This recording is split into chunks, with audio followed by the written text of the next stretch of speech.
अच्छा भाई, आगे जो है हमारे साथ हैं ट्रूथ सीकर जी भाई। हेलो जी बोले। जी। मुफ्ती साहब, थैंक यू फॉर लेटिंग मी इन। आप हिंदू है भाई, क्या है? हाँ जी, हाँ जी। हाँ, मेरी फैम आई मीन रिलीजियसली तो मैं हिंदू हूँ, बट जी। खुदा के पर्सपेक्टिव से एग्नोस्टिक। रिलीजियसली मैं आप हिंदू हैं, what do you mean? Culturally बोले, कल्चरली। हाँ सॉरी, हाँ वही मतलब मेरी फैमिली हिंदू है। आई एम ठीक है ठीक है, born in a Hindu family. Okay हाँ जी। जी। हाँ जी सर, तो मैं आपकी पिछली स्ट्रीम में या उससे पहले में आया था और मैंने आपसे एक क्वेश्चन पूछा था खलवत सहीहा पे। तो आपने मुझे कहा था कि आप उसी दिन आपने वो खलवत सहीहा वाली वीडियो भी की थी। तो हाँ, आपने मैंने कहा आपसे था कहा था कि आप उसको देख लें। हाँ हाँ जी, हाँ जी। हाँ। तो मैं देख के आया सर, और अभी भी मेरा सवाल वही है, सेम है कि कैसे आपने सूरह अहज़ाब की 49th वर्स को और खलवत सहीहा को अग्रीमेंट मिलाया है? क्योंकि सिंपल है सर, जो 49th वर्स है सूरह अहज़ाब की, वो एकदम क्लोज एंडेड हजरत, स्टेटमेंट मैं है। अपना सजेशन दे देता हूँ। ट्रूथ जी सीकर भाई, आप ना जो आपका बेसिक फंडामेंटल इतराज है ना, हम उससे हाँ, आपसे बात करेंगे। जिस चीज के मतलब ऊपर अंदरूनी मल्टीपल इंटरप्रिटेशंस दे दी हो और मुफ्ती साहब ने बात की हो, हम उस बात को पानी में मदानी नहीं डालते। तो आप ऐसे करें, आप एग्नोस्टिक है ना, तो आप आपसे वहां से बात शुरू करते हैं, ठीक है? ये मेरी सर, सजेशन है। मैं भी एक पॉइंट रख देता हूँ, क्योंकि फिर मुझे आप समझ नहीं आ रही कि आपका फैमिली हिंदुइज्म है, आप एग्नोस्टिक हैं, और आपको इतना इंटरेस्ट सूरत तलाक के ऊपर क्यों, खलवत सहीहा के ऊपर इतना खलवत इंटरेस्ट क्यों हो सहीहा रहा है? पर, सूरह तलाक पे हाँ नहीं, खलवत जी जी, सहीहा पर। खलवत जी हाँ सहीहा के ऊपर इतना इंटरेस्ट क्यों हो रहा है? तो मेरी रिक्वेस्ट है, बाकी जिस तरह हजरत चाहें।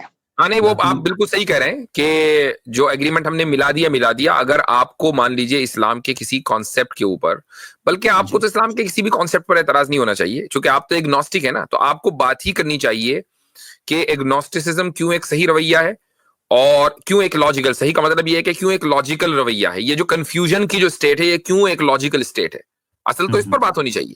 एग्जैक्टली। अच्छा, बस मैं अपना एक स्टेटमेंट दे देता हूँ, फिर आपका अगर मन हो तो आप नहीं, उसको किस चीज पे स्टेटमेंट, किस पे? कि मुफ्ती साहब से जब मेरी लास्ट टाइम बात हुई थी तो नहीं, उन्होंने उसको यही छोड़ कहा देना है, कि उसको छोड़ हाँ देना है। एग्नोस्टिसिज्म के ऊपर अब बात शुरू होगी, नए सिरे से आपका चैप्टर हम स्टार्ट करेंगे, ठीक है जी? जी। चलिए सर, ठीक है, मैं उसकी इस पे वजह बात ये है कर कि लूंगा। ट्रूथ सीकर साहब, उसकी एक वजह है, वो हमारे पास ऐसा नहीं कि हम उस गुफ्तगू को अवॉइड करना चाह रहे हैं, हम्म, लेकिन जिसको इस मौजू पर गुफ्तगू का हक है ना, वो है यस। कि तो जिसके लिए वो वीडियो बनाई गई थी। ठीक है, जिसके लिए वो वीडियो बनाई गई थी वो तो बोले नहीं अभी तक, तो वो तो तो सर, खामोश है। अगर मैं जानना हाँ चाहता हूँ तो मैं एलिजिबल आप ना कैसे हो ऐसे सकता करें, हूँ आपकी नज़र में? हजरत की ईमेल मिलेगी, तो उस पर आप जान लीजिएगा मजीद। हाँ मेरी, जी, क्योंकि मैं किसी वजह से ही कह रहा हूँ, हजरत से रिक्वेस्ट भी, सजेशन भी इसलिए रखा है, आप एग्नोस्टिसिज्म के ऊपर बात करें मेरा भाई जी। जी। सर, मैं थैंक यू। आपके नज़र में मैं हकदार कैसे बनूंगा ये सवाल नहीं नहीं पूछने का? नहीं, वो मैं असल में, मुझे आदत नहीं है स्क्रिप्ट को फॉलो करने की, मसला ये है, ठीक है? आप मेरी नजर में हकदार उस दिन बनेंगे जिस दिन आप हम्म, हारिस सुल्तान साहब के चैनल पर जाकर उनसे पूछेंगे कि भाई हम्म, मुफ्ती साहब ने वीडियो बना दी है, अब आप इसका जवाब दें। तो ये जवाब हारिस सुल्तान को देना है, आपको नहीं। आप जाके उधर पूछिएगा, जब वो जवाब चलिए, देंगे फिर हम बात करेंगे। एग्जैक्टली। चलिए सर, ठीक है। क्योंकि इस वक्त हमारा मेन जो है ना मुद्दा, वो जिनके साथ हम्म, चल रहा है, हम उन्हीं से मुखातिब होना चाहते हैं, वो हम्म। जरूरी है ओके, जी। ओके। अच्छा, हाँ, ठीक है। आमिर साहब, पहले तो हेलो आपको। Thank you, a, thank you. मैंने आपकी भी एक वीडियो देखी थी, उसमें आप दलील एग्नोस्टिसिज्म ना, देते। असल में हाँ, हाँ, मैं, उसी पे। हाँ जी जी। नहीं, जी, उसी एग्नोस्टिसिज्म पे। पे मुफ्ती साहब से आप कुछ सवाल पूछना चाहते हैं, फिर इंशाल्लाह मेरी तरफ आ जाइएगा अगली मैंने आमद के आपसे एक लिए। सिंपल सा सवाल पूछा मेरे भाई कि आपने जाहिर है कोई ना कोई फैसला लिया होगा, आपने देखा घर में कुछ गड़बड़ चल रही है यानी रिलीजियसली, आपने कहा चलो हाँ, यार कल्चरल हिंदू बन जाते हैं, लेकिन हाँ, गॉड के मामले में मैं एग्नोस्टिक हूं। तो ये जो हम्म, एग्नोस्टिसिज्म है, इसका मतलब जी। ये क्या है? जरा थोड़ा सा इसको डिफाइन करें, क्या हमें समझाएं कि क्या चीज है ये एग्नोस्टिसिज्म?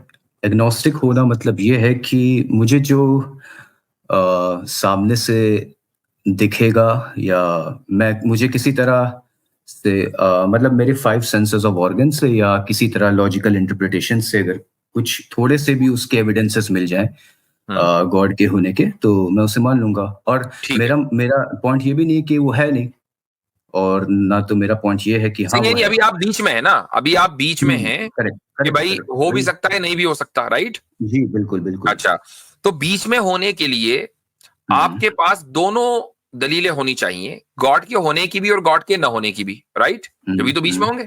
अच्छा, हुँ, हुँ, हुँ, गॉड के न होने की कोई दलील आपके पास है हाँ, बस जैसे मैंने बोला ना सर कि ना होने की?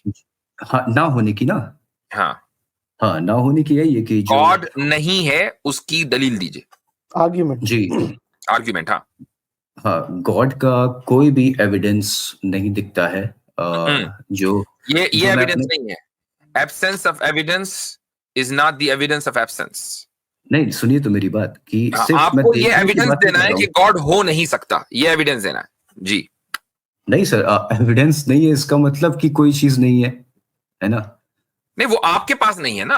आप अपने बारे में कह रहे हैं कि भाई मैंने दोनों तरह के एविडेंस, मैंने आपसे इसलिए पहले ही पूछ लिया था कि दोनों एविडेंस आपने पढ़ लिए, देख लिए, गौर कर लिया, हाँ जी कर लिया। तो इधर वाले नहीं, ये वाले कि जी गॉड है, इसके तो बहुत सारे एविडेंस सबको पता है। मुझे कोलंबस ने वो एविडेंस चाहिए। 17th सेंचुरी से पहले साउथ हाँ, अमेरिका बहुत अमेरिका सारे नहीं एविडेंस है। किया था। हमें वो एविडेंस चाहिए कि गॉड हो नहीं सकता, चूंकि जो आपकी ऑपोजिट साइड है, जो गॉड में बिलीव करती है, वो ये एविडेंस देती है कि गॉड का होना जरूरी है। तो आप ये देंगे कि गॉड का न होना जरूरी है जी। तो मुझे वो दलील चाहिए, वो एविडेंस दीजिए कि गॉड क्यों नहीं हो सकता। देखिए देखिए सर, सीधी सी बात है, कोई चीज का एविडेंस अगर नहीं है तो वो नहीं है ना, वो एकदम सिंपल आपके सा पास फॉर्मूला। नहीं है ना। तो सर आप आपने मुझे अभी दें थोड़ी सर, देर पहले आपके पास आपने नहीं कहा है। मैंने दोनों एविडेंस को देख लिया, तो दो एविडेंस थे आपके पास, एक प्रो, एक फॉर और एक अगेंस्ट। तो अगेंस्ट वाला दीजिए जरा मुझे, फॉर वाले तो हैं। अरे तो यही तो है कि एविडेंस मेरे पास मतलब कोई असल उसका में मुफ्ती एविडेंस ही साहब नहीं है। समझ नहीं रहे हैं एब्सेंस ऑफ एविडेंस को। देखें तुलसी के साथ अच्छा मसला ये है सर कि एक मैं एग्जांपल मिसाल देता के हूँ, एक सुनिए, अच्छा मिसाल दोनों एग्जांपल दे सॉरी सॉरी जी। दोनों साइड के हैं और ना होने का यही है कि दूसरा नहीं है। Very good. नहीं, जी तुलसी के acknowledge असल करा। में ये पता है क्या बोल रहे हैं साहब, ये बोल रहे हैं कि एविडेंस नहीं है इसीलिए नहीं है। असल में आप ये समझे इस बात को, मिसाल जो मैंने अभी दी कि अगर क्रिस्टोफर कोलंबस ने 17th सेंचुरी से पहले अमेरिका डिस्कवर नहीं किया था, एविडेंस नहीं था, इसका मतलब ये था कि अमेरिका नहीं था दुनिया में, था ना, लेकिन डिस्कवर बाद में हुआ, एविडेंसेस बाद में मिले। तो ये कह देना कि एविडेंस नहीं है, इसका मतलब कंक्लूजन इज 100% कि वो है ही नहीं। हम ये समझाने की कोशिश करें, दिस इज वेरी तो मतलब ये गलत सर है जब ये। क्रिस्टोफर कोलंबस, ठीक है आप सही कह रहे हो, क्रिस्टोफर कोलंबस ने जब तक डिस्कवर नहीं किया था इसका मतलब ये नहीं कि अमेरिका नहीं था, बट क्रिस्टोफर कोलंबस क्या कहते हैं, पहले से तो नहीं कह रहा था ना ये कि अमेरिका है। भाई वो ठीक है, इससे क्या आप साबित हुआ? लेकिन इससे ये आप साबित लेकिन हुआ, इससे ये एविडेंस ना साबित दे हुआ के कि भी जो कह रहे जो हो। मैस ऑफ लैंड है जिसको अमेरिका कहा जाता है, वो मैस ऑफ लैंड अपनी जगह था, ठीक है, बस उसको कोलंबस ने डिस्कवर नहीं किया था। वो ये नहीं कह किसी ने रहा नहीं था कहा कि होल्ड ऑन, वो ये नहीं कह रहा था कि मैस ऑफ लैंड इधर नहीं है। आप जो कि आपको अगर किसी भी पोजीशन को लेना है ना, चाहे बीच वाली पोजीशन भी लें, तो आपके पास दोनों तरह के आर्ग्यूमेंट होने चाहिए। मसलन एक आदमी ने ट्रेवल किया वेस्ट में यूरोप से और बहुत दूर तक चला गया और इधर ऑस्ट्रेलिया की तरफ आ गया, उसको बीच में इतना बड़ा मास ऑफ लैंड नहीं मिला, ये एक एविडेंस है ना, एक ऑब्जर्वेशन उसने किया और ऑस्ट्रेलिया तरफ की तरफ आ गया वो, लेकिन बीच में अमेरिका जैसा कोई इतना बड़ा मास ऑफ लैंड उसको मिला ही नहीं है, ये एक एविडेंस है। दूसरा आदमी गया, उसको मिल गया, वो ये कह रहा है कि मेरे पास एविडेंस है, मैं खुद उस लैंड के ऊपर चला हूं। दूसरा कह रहा भाई मैं तो कश्ती इधर से उधर निकाल के ले गया, मुझे तो कुछ नहीं मिला। तो दोनों का ऑब्जर्वेशन एक दूसरे से टकरा रहा है, ये है एविडेंस। आप मुझे ये दलील दें, एविडेंस दें कि गॉड नहीं हो सकता, ये एविडेंस चाहिए। अरे सर देखिए आपने जब एग्जांपल दिया कि कोई बंदा एक लैंड मास पे पहुंचा, उसने कहा कि ये लैंड मास है। अच्छा मुझे होल्ड ऑन, कोलंबस की हाँ मिसाल जी। लें। क्या कोलंबस डिस्कवर करने से पहले ये कह रहा था कि इधर मैस ऑफ लैंड नहीं हो सकता? नहीं, लेकिन वो ये नहीं कह रहा था, बट अगर नहीं वो कह ये रहा भी था, नहीं, अगर नहीं कह रहा था तो इसका मतलब ये कि उसके नजदीक वो हो सकता था, तभी तो उसने ट्रैवल बट शुरू किया। वो ये भी नहीं कह रहा था कि वहां अमेरिका है। आप क्या कह रहे हो, आप 100% कह रहे हो कि गॉड है, बट एविडेंस नहीं दे रहे हो। इसलिए कि देखें उसकी वजह है, हमने तो एक पोजीशन ले ली, तो ऑब्वियसली हमारे पास जो पोजीशन है तो उसकी दलील है, और उसके ऑपोजिट जो भी है वो सब गार्बेज है। इसलिए हम तो कह रहे हैं, आप कोई पोजीशन नहीं ले रहे हैं। अगर मान लीजिए आप ये कहते हैं कि मेरी भी एक पोजीशन है, तो हम आपसे कहते हैं उस पोजीशन के हक में दलील दे दीजिए। आप ये कह रहे हैं कि मेरी जो पोजीशन है ना वो बीच वाली है, ना इधर ना उधर। तो जब ना इधर ना उधर, तो अब इस पोजीशन पर आने के लिए उस आदमी के लिए जरूरी है कि उसने दोनों पोजीशंस के जो आर्ग्यूमेंट्स हैं उनको देख लिया हो, पढ़ लिया हो, छान पटक कर ली हो, और उनके अंदर जो फैलेसीज हैं, जो एरर्स हैं, उनको समझ लिया हो। तो अब हम आपसे वो दलील नहीं मांग रहे, एविडेंस नहीं मांग रहे जो गॉड के होने की, वो हमें पता है, अजबर है सारी। वो बताइए कि जो ना होने की है, ताकि हम देखें कि इन दोनों में कॉन्ट्रडिक्शन हो रहा है, ये वाली ज्यादा स्ट्रांग है, वो वाली जरा कमजोर है, तो वो सामने तो आए, वो आज तक आई क्यों नहीं? हम मांगते मांगते थक गए, वो आई नहीं रही है। देखिए, मेरी जो पोजीशन है गॉड ना होने की, वो यही है कि उसका कोई एविडेंस नहीं दिखता है। सिंपल है सर, इसमें मैं आपको क्या एक्सप्लेन करूं? यानी आप सर ये मान के चल रहे हैं कि आपको एविडेंस ना मिलना उस चीज के न होने का की दलील है, उसके न होने का एविडेंस है, क्योंकि मैं एविडेंस मांग रहा हूं। अच्छा, तो यानी एब्सेंस ऑफ एविडेंस जो है वो एविडेंस ऑफ एब्सेंस है आपके नजदीक। एब्सेंस ऑफ, फिर से बोलिएगा थोड़ा, इसको क्लैरिफाई करके, सिंप्लीफाई करके। एविडेंस न होना उसके न होने का एविडेंस है आपके नजदीक। जब तक नहीं मिल रहा है, एग्जैक्टली। आप ये कह रहे हैं कि एविडेंस न होना उसके न होने का एविडेंस है, यह आपने पोजीशन ले ली। सर, जब तक नहीं मिल रहा उसको क्या भाई कहेंगे? आप, ये पोजीशन है ना आपकी, वो जब तक या कब तक उसको छोड़ दिए, यही पोजीशन है ना। ठीक है, चलिए। हाँ, ये फैलेसी है। कैसे सर, बताइए, थोड़ा एक्सप्लेन कीजिए। दुनिया मान रही भैया, आपके मुल्हिदों ने मान लिया वो इस तरीके से कि मैं बता रहा हूं कैसे। अभी कुछ दिन पहले, बताइए। अभी कुछ दिन पहले मैंने एक स्ट्रीम की थी, उसमें मैंने इस फैलेसी को बयान किया था। तो हमारे कुछ जो रेगुलर व्यूअर्स हैं मुल्हिदीन में, उन्होंने बाकायदा उसके ऊपर रिव्यू दिया और कहा कि हाँ ये बात तो सही है, लेकिन यहां से मुफ्ती साहब ने लॉजिक क्यों शुरू की। लॉजिक 101 के नाम से पूरी एक मेरी एक सीरीज है, तकरीबन 4-5 किस्तों के अंदर हमने बात की है। तो इस फैलेसी को तो सारी दुनिया तस्लीम करती है भाई। और सर ऐसे तो इनको बहुत आसान लफ्जों में समझा देते हैं, ट्रुथ भाई, आसान लफ्जों में समझा देते हैं। आर्ग्यूमेंट एविडेंस की बेस पर होता है ना। हाँ। और अगर एविडेंस ना हो तो आर्ग्यूमेंट बन सकता है कोई? तो फिर सर आपको तो, आप पे तो बर्डन नहीं, ऑफ आप एविडेंस ज्यादा है ना उसको सर, फॉलो आप करें। तो देखिए claim कर रहे पहले, हैं। पहले आपकी उस चीज को तो क्लियर कर देना। एविडेंस का यानी आर्ग्यूमेंट होता है एविडेंस की बेस पे, ठीक है ना। और अगर एविडेंस ही ना हो तो आर्ग्यूमेंट बन सकता है? नहीं, बिल्कुल नहीं। नहीं तो बन फिर आप सकता। कैसे कह रहे हैं सर कि God है? बस इसी को सुने ना, वो तो हम बताएंगे ना, हम तो आपका पहला क्राइटेरिया सेट कर रहे हैं ना। या आपने जो चीज आर्ग्यूमेंट के तौर पर पेश की, आपको फर्क नहीं पता चला जब मुफ्ती साहब ने आपसे कहा कि गॉड के ना होने का आपके पास आर्ग्यूमेंट क्या है? आपने कहा क्योंकि एविडेंस नहीं है। अब ये एविडेंस ना होना आर्ग्यूमेंट नहीं बन सकता, ये फर्क समझना आपने। आर्ग्यूमेंट को एविडेंट होना होता है, कंक्रीट होना होता है एविडेंस के साथ। अगर उसमें एविडेंस नहीं है तो वो आर्ग्यूमेंट नहीं बन सकता। यानी जो आर्ग्यूमेंट आप पेश कर रहे हैं वो आर्ग्यूमेंट बाय डिफॉल्ट नहीं बन सकता, क्योंकि आपके पास एविडेंस नहीं है। इतनी मोटी बात है जो आपको नहीं समझ आ रही कि या तो आप ये कहें ना, मिसाल के तौर पर आप एक कंफ्यूजन को पेश करें और आप ये कहें कि ये एविडेंस नहीं है, मैं इंतजार कर रहा हूं कि अगर मुझे कोई चीज मिलेगी तो मैं कोई राय कायम कर पाऊंगा, अभी मैं ये हूं। मगर आपने पता है किस जगह पे पेश किया है? गॉड के ना होने की आर्ग्यूमेंट की लिस्ट में पेश किया है। ये है वो एरर जिसको उठा रहे हैं, उधर से निकाल लें। सिंपली कंफ्यूजन के तौर पर मैं इसका भी आपको हवाला दे दूं कि ये जो बात मैंने की है, ये फैलेसी क्यों है। क्योंकि आप लोग जो है जब तक कि फिर वो फालतू के गोरों का हवाला न दे तो आप लोग मानते भी नहीं है ना, ये भी एक बड़ा मसला है। तो अब देखें, हाँ जी जी जी जी, तो अब देखें ये आपकी स्क्रीन के ऊपर आ गया है।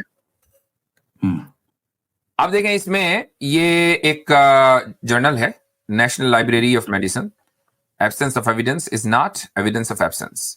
तो ये जो कोट है ना, ये is a quote by Carl Sagan. हालांकि ये कार्ल सेगन के बाप को भी नहीं पता चल सकता था ये इसने ये नकल मारी है इल्म कलाम से, और वहां से उठा के ये फिर ये इनको वेस्टर्न्स को ये बड़ा सुपीरियरिटी कॉम्प्लेक्स है कि जी फला ने कहा था। हालांकि उससे पहले ये बात जो है दुनिया के तमाम मुतकल्लिमीन कहते आ रहे हैं। खैर anyways, is a quote by Carl Sagan, an American astronomer and one of the leading science communicator of the 20th century. Its importance relies on the highlight of the logical fallacy, where a hypothesis is assumed to be true or false before being scientifically and satisfactorily investigated. कि किसी भी hypothesis को आपने true or false मान लिया और अभी आपने investigate किया नहीं है, ये एक logical fallacy है। तो आपने ये कह दिया कि हाँ मेरा जो मौकिफ है, पोजीशन है, वो यही है कि चूंकि एविडेंस नहीं मिला गॉड के न होने का, लिहाजा गॉड नहीं है। तो ये तो लॉजिकल फैलेसी है, कार्ल सेगन कह रहा है। हालांकि ये नहीं कह रहा है, ये झूठा है, यानी ये इसका अपना कॉल नहीं है, लेकिन फिलहाल चूंकि यहाँ ये लिखा हुआ है इसलिए इसी को मान लीजिए। तो अगर मैं अपने स्टेटमेंट को करेक्ट कर लूं और ये कहूं कि क्योंकि गॉड का एविडेंस अभी तक नहीं मिला है और अगर मुझे मिल जाए तो मैं उसको मानने लगूंगा। तो क्या ये आपके नजदीक में बेटर है करेक्ट स्टेटमेंट? क्योंकि मैं एक एग्जांपल देता हूँ सर आपको, बहुत सिंपल सा। फॉर एग्जांपल, मैंने आप पे इल्जाम लगाया कि आपने मर्डर किया है, तो अभी बर्डन ऑफ प्रूफ या बर्डन ऑफ एविडेंस मेरे ऊपर है। मेरे को कोर्ट में यस प्रूफ देना पड़ेगा या एविडेंस देना पड़ेगा कि आपने मर्डर किया है, और आपके पास दो अच्छा, तरीका एक है, बात या तो बताएं, आप ये आपने प्रूफ दे मेरी दो। खलवत सहिया वाली वीडियो तो देख ली? उवैस हाँ इकबाल जी। के साथ जो मेरी डिबेट हुई थी वो देखी कि नहीं देखी? नहीं सर, वो नहीं देखी। नहीं आपने देखी, हाँ। वो खलवत सहिया वाली वीडियो देखी, खलवत मुल्हिदा वाली वीडियो नहीं देखी आपने? हाँ, जी। अब आप एक काम करें, खलवत सहिया करें उस वीडियो के साथ, ठीक है? वो खलवत सहिया वो खलवत सहिया कैसे करेंगे? अकेले में बैठ के और कागज कलम लेकर आप उस वीडियो को देखें और उसमें देखें कि इसी मौजू पर कि बर्डन टू प्रूफ किस पर है, मैंने क्या साबित किया है, उसको एक मर्तबा देख लीजिए। अब आप नेक्स्ट टाइम आएंगे ना, तो मैं आपसे ये नहीं कहूंगा कि नहीं नहीं वो, चूंकि ये मसला मेरा आपका, चूंकि वो मुल्हिद है उवैस इकबाल, ठीक है, और वो और आप भी उसी कैंप के हैं, तो अब वो जो बात कह रहा है मैंने उसको रिफ्यूट किया है। अगर आपको उस रिबेटल में कोई मसला है ना, तो उस पर जरूर मैं बात करूंगा। खलवत सहिया इंटरनल मसला है। सर लास्ट टाइम भी आपने कहा था खलवत सहिया देख के और फिर मैं उस पर बात करूंगा, लेकिन आपने की नहीं इस बार। मैंने तो पहले ही कह दिया ना, मैंने अभी डिस्क्लेमर दे दिया सबके सामने कि अगर आपसे, चूंकि उस वक्त ऑब्वियसली बात है कि क्वेश्चन क्लियर नहीं था, आपने कुछ सवाल करना चाहा, तो मैंने कहा भाई आज ही की वीडियो में मैंने इसकी वजाहत की, पहले उस पर बात उसको देख लो। आप उस पर सवाल लेकर आए हैं, जबकि हारिस सुल्तान को इस पर बात करनी चाहिए थी। आप खुद बताएं कि क्या हारिस सुल्तान को बात नहीं करनी चाहिए थी? सर ये क्या बात हुई सर? मुझे अगर सवाल है तो मैं हारिस सुल्तान के पास जाके तो उससे नहीं नहीं बोलूं, ये नहीं, तो गलत हुआ ना ऑब्वियसली सर। बात है, चूंकि हमने जो वीडियो बनाई है वो हारिस सुल्तान की वीडियो का रिबटल है, हम तो इंतजार कर रहे हैं ना कि उधर सर से कोई आप जवाब आए। जब आएगा तो हम करेंगे, हो सकता है कि आपके सवाल का क्लेरिफिकेशन उसमें हो जाए। सर बात आप ये नहीं है असल, और असल मसला आपका खलवत सहिया नहीं है, जैसा कि हमने बताया। असल मसला क्या है, गॉड है कि नहीं है। बिल्कुल। अब उवैस सुल्तान का भी ये मौकिफ है कि गॉड नहीं है। आपका मौकिफ क्या है कि जी जब तक कि मुझे दलील नहीं मिलेगी गॉड नहीं है, और बर्डन टू प्रूव जो है वो मोमिनीन के ऊपर है। तो बर्डन टू प्रूव के ऊपर मैंने उसमें बात की है। मैं ये मानता हूं कि मुल्हिद के ऊपर बर्डन टू प्रूव है, मोमिन के ऊपर नहीं है। और इस चीज को मैंने कैसे साबित किया है, उसमें भी साबित किया है, और कई सारी वीडियोस में मैं बात कर चुका हूं, इसलिए उसको रिपीट करने की जरूरत नहीं है। इसलिए मैं यहां रिपीट नहीं कर रहा हूं, वरना लोगों के लिए बोरिंग है। जो हमारे रेगुलर व्यूअर्स हैं उनको पता है। तो लेकिन अगर आपको ऐसा लगता है कि मैंने वो बात गलत की है, तो उस पर जरूर बात होगी। अच्छा, टाइम स्टैम्प बता देंगे थोड़ा? मैं तो मुश्किल हो जाता है। 2 घंटे का है, लेकिन आपको देखनी तो पूरी चाहिए भाई, क्योंकि आपकी सारी प्रॉब्लम्स का हल है उसमें। उसकी वजह है कि आप ये कह रहे हैं कि मैं जब अपने सेंसेस से किसी चीज को देखूंगा या जानूंगा तो मानूंगा। लॉजिकल इंटरप्रिटेशन भी सर, लॉजिकल इंटरप्रिटेशन भी। फॉर एग्जांपल नहीं, वो सारी बातों का, देखिए बात लंबी हो रही है, और भी कॉलर्स हैं, सारी बातों का हल उसमें है। एक मरतबा उसको देख लीजिए। ओके ठीक है, but you have to be as neutral as possible.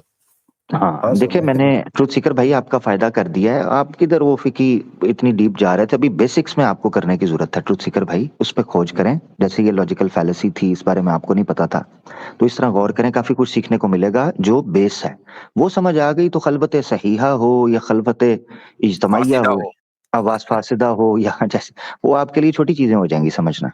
जी हाँ, चलें, सही है, ओके, ठीक है भाई। Thank you. अद्दाल्लु अलल खैरि कफ़ाइलिही, नबी करीम सल्लल्लाहु अलैहि वसल्लम का इरशाद है कि खैर के काम का रास्ता बताने वाला ऐसा ही है जैसा कि खैर के काम का करने वाला। अब लोगों की अपनी मर्जी है, आपको अगर पसंद आए तो आप सब्सक्राइब करें। हमारा काम है अपनी बात रख देना।